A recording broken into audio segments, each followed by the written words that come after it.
Oui, Frédéric, vous allez me dire si je me trompe pas, mais je crois que c'est depuis hier en fait que se réunit le Conseil de l'Agence internationale pour les énergies renouvelables. Il n'y a pas Oui. qu'aujourd'hui, moi j'avais Non, noté c'était hier et aujourd'hui, aujourd'hui. hier et aujourd'hui. Et à Abu Dhabi, Ouais. justement, une ville qui est plutôt connue pour être un centre, j'allais dire, du Mais pétrole. peut-être qu'ils essaient de compenser justement. Voilà, mais c'est vrai qu'ils le montrent aussi à travers certaines images. C'est vrai que là, on est dans une ville qui symbolise un peu peut-être le bras de fer entre nouvelles et anciennes énergies. Ça Oui. fait un peu pot de fer, pot de terre, hein, votre Oui, affaire. oui, oui, parce que vous allez voir la consommation totale d'énergie actuellement de toute l'humanité. C'est un graphique de l'Agence internationale de l'énergie, l'énergie primaire par source de carburant. Alors vous allez voir surtout l'histogramme à droite, et vous voyez qu'on consomme 3 fois plus d'énergie actuellement qu'en 1971 à gauche. La hausse de notre consommation d'énergie est encore plus rapide que la hausse de la population, ce qui fait peur. Bizarrement, sur ce schéma à droite, alors ils mettent le charbon et le pétrole en vert, charbon en vert charbon en vert foncé, pétrole en vert clair. Vous voyez que c'est 60% de notre énergie totale et même 80% si on rajoute le gaz en bleu. Donc ça produit énormément tout ça de pollution au CO2. La petite frange en bleu clair, bleu ciel, c'est le nucléaire. Et seulement tout en haut, vous voyez le violet foncé, c'est les barrages, le violet clair, les biocarburants, et en orange, les renouvelables comme le solaire et les éoliennes. Donc c'est vraiment pas grand-chose, hein. Au passage, vous noterez que même certaines sources d'énergie comme ce qu'on appelle les biocarburants, bon, c'est vrai que si on met de l'alcool, de canne à sucre dans la voiture, c'est mieux que du pétrole, mais enfin, ça, c'est quand même des grandes cultures qui sont pas toujours... Ouais, puis on a l'impression qu'on l'expérimente en fait depuis 40 ans. Quoi. Oui, et puis ça grignote des surfaces de culture aussi, souvent de la forêt. Absolument, notamment au Brésil. Exactement. Ça, donc on parlait de l'énergie totale. Hein, Oui, exactement.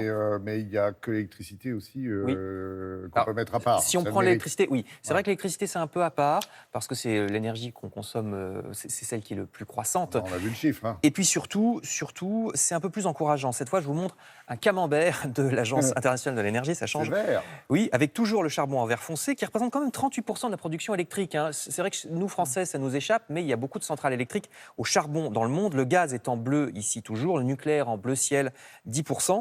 Heureusement, là, les barrages hydroélectriques en violet rattrapent un peu, vous voyez, 16%, et le reste, l'éolien en orange, le solaire en rouge et l'électricité fabriquée avec des déchets végétaux en jaune. Bon, c'est pas BZF, mais quand même, si on ajoute tout ce qui est renouvelable, on arrive quand même au quart de notre électricité dans le monde, donc c'est quand même mieux que si je parlais d'électricité en général. Oui. Parce qu'il y a les éoliennes, bien sûr, ça progresse, vous en avez certainement vu dans nos campagnes, et aussi de plus en plus en mer, ce qui a un double avantage, c'est que d'une part, ça ne gâche pas les paysages, et d'autre part, il y a toujours du vent en mer, ou presque. La solution la plus prometteuse, c'est de loin le solaire, dit l'Agence internationale de l'énergie, parce que le solaire, surtout dans des petites exploitations, c'est-à-dire le toit, vous voyez, d'une église, d'une maison, d'un supermarché, au plus près du consommateur, donc ça évite le transport de l'électricité qui est toujours un problème. Alors il faudra toujours la transporter un peu, il faudra toujours faire la maintenance des réseaux électriques et des lignes électriques comme on voit sur ces images, surtout si ça peut être un problème avec les opérateurs de plus en plus nombreux, l'entretien des réseaux. Mais enfin, la part d'électricité renouvelable augmente rapidement, surtout grâce au solaire, et elle est au plus près du consommateur. C'est une électricité, le solaire, qui double tous les 5 ans environ, donc c'est vraiment pas mal.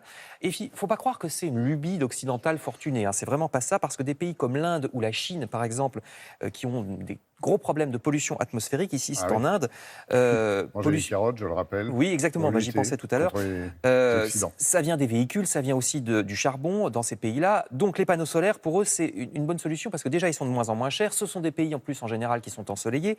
Et ça permet une production, par exemple, dans les villages d'Afrique, qui sont loin des grandes lignes électriques. Et puis le développement. Hein. Voilà, donc ça permet le développement. Dans 5 ans, il y aura 100 millions de toitures solaires chez les particuliers contre la moitié aujourd'hui. Et le potentiel pour équiper est encore 20 fois plus grand. Vous voyez, c'est très important pour l'éducation, pour lire, d'avoir un peu de lumière le soir. Donc évidemment, il faut espérer que la fabrication de ces panneaux solaires sera un peu plus écolo, parce qu'actuellement, c'est toujours mieux que le pétrole, hein, de toute façon. Et la qualité s'améliore aussi. Et la qualité s'améliore, mais on peut toujours aller vers plus d'écologie, notamment pour les composants dans la fabrication de ces panneaux.